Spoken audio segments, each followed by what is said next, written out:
What's goody YTBC? What's good fight fans, boxing heads around the world? B Marsh with another boxing video.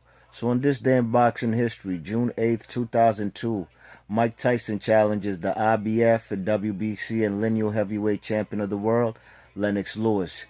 This fight happened at the Pyramid in Memphis, Tennessee. Why was this fight in Memphis, Tennessee? Well, this fight will happen in June. It was initially supposed to happen in April of that year 2002, but there was a little scuffle and a melee at the press conference a few months earlier before April, where Mike Tyson got to biting the man Lennox Lewis in his ankles and his leg, you know what I'm saying, and Mike Tyson, that's how the fight basically he lost his Nevada boxing license, you know what I mean?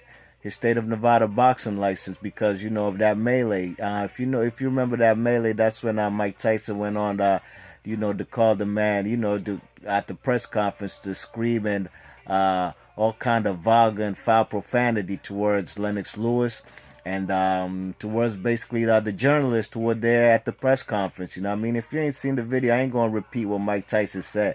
Go ahead and check out that video, Mike Tyson and the Lennox Lewis press conference. You know what I mean? So he had to pay the man Lennox Lewis $335,000 for that little melee. You know what I'm saying? So that's why this fight happened in the Pyramid in in Memphis, Tennessee.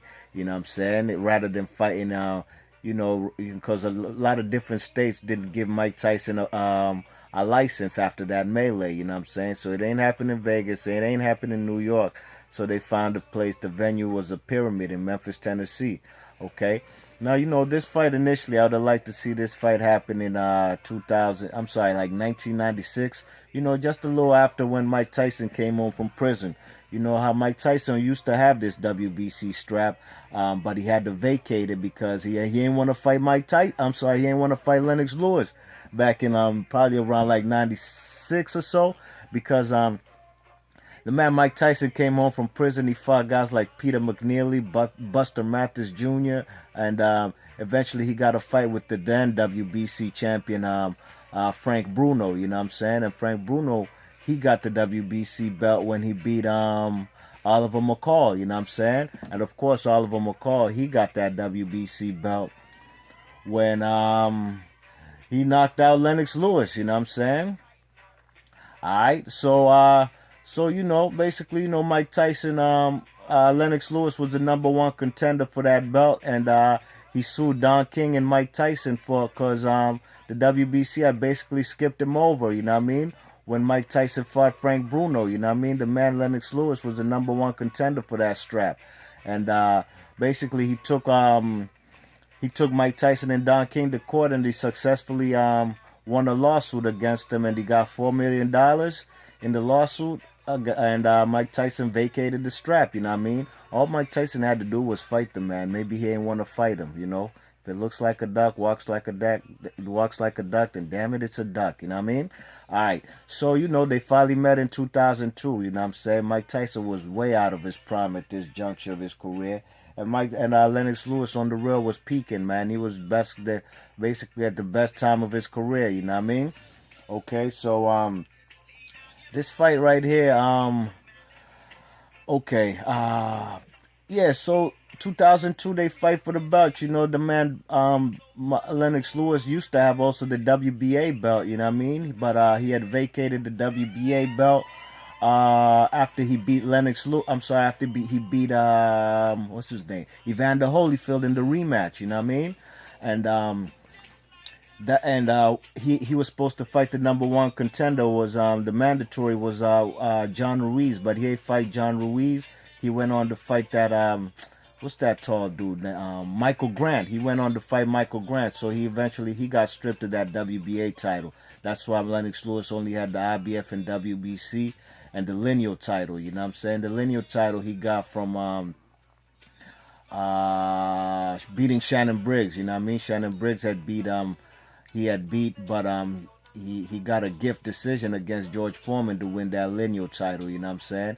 And Lennox Lewis had the WBC belt when he beat Oliver McCall in the rematch, you know what I'm saying? He made Basically, all of them were called was quit. He quit the fight, man. He was crying. He turned his back on Lennox Lewis. He was getting hit with flush shots and just walking away like a spoiled brat. You know what I'm saying? If you ain't never seen that fight, go ahead and watch it, man. That's how Lennox Lewis got all these straps and brought him to the table right here. You know what I mean? All right, so this was the first fight, you know, that Showtime and HBO collaborated together. You know what I mean? That was the first time they did a joint venture and collaborated together. And you know, they even had Michael Buffer and Jimmy Lennon Jr. They both announced.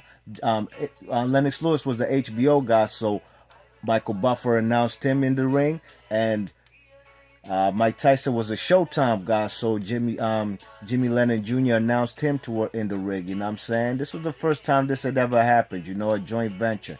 You know, the only other time I seen that happen was with Mayweather and Pacquiao. You know what I mean?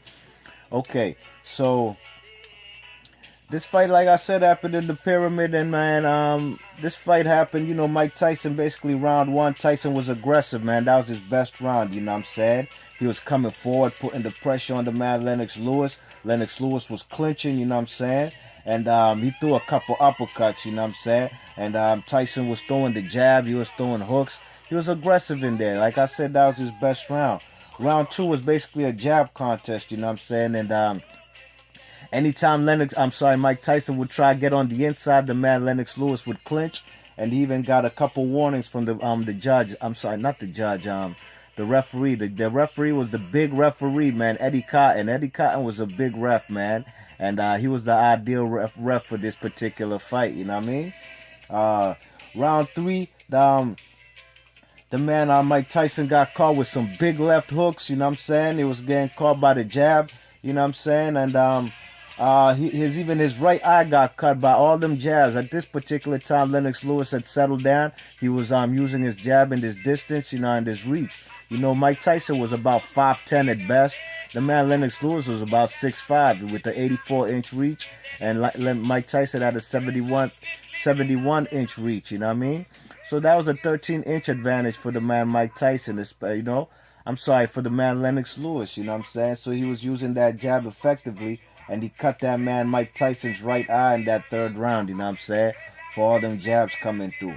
Round four, jabs again by by Lennox Lewis. The man was clinching anytime Mike Tyson tried to get on the inside. And the man Mike Tyson nose was even bleeding in this particular round, you know what I'm saying? Because he was getting caught by the jabs all day and all night, you know what I'm saying?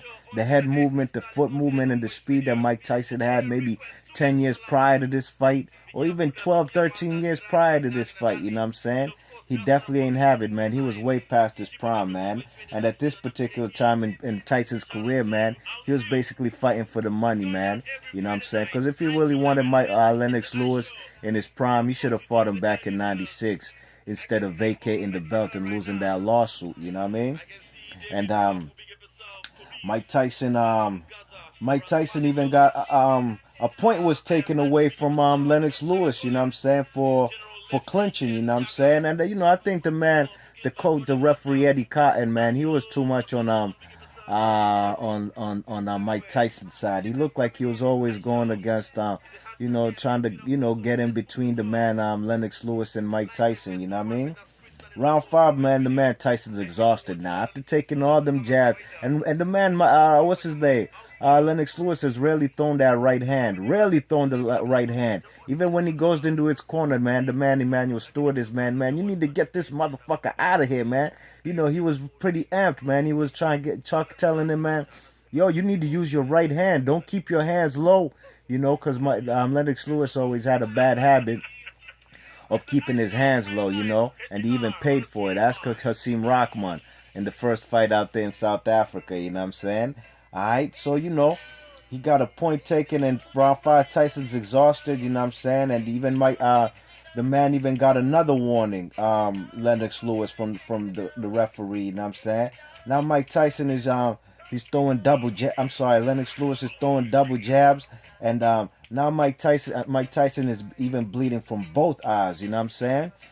All right, and round six, you know, the man now Lennox Lewis has heard the advice from his corner from Emmanuel Stewart. Eddie caught that man with 2 vicious 1-2s. 2 vicious right hands that even rocked the man Mike Tyson, you know what I'm saying? Rocked him off balance, you know what I'm saying? At this fight, man, this point of the fight, man, Mike Tyson is just basically a dead man walking. Just like Emmanuel, I quote Emmanuel Stewart from when he was talking to Lennox Lewis in that corner.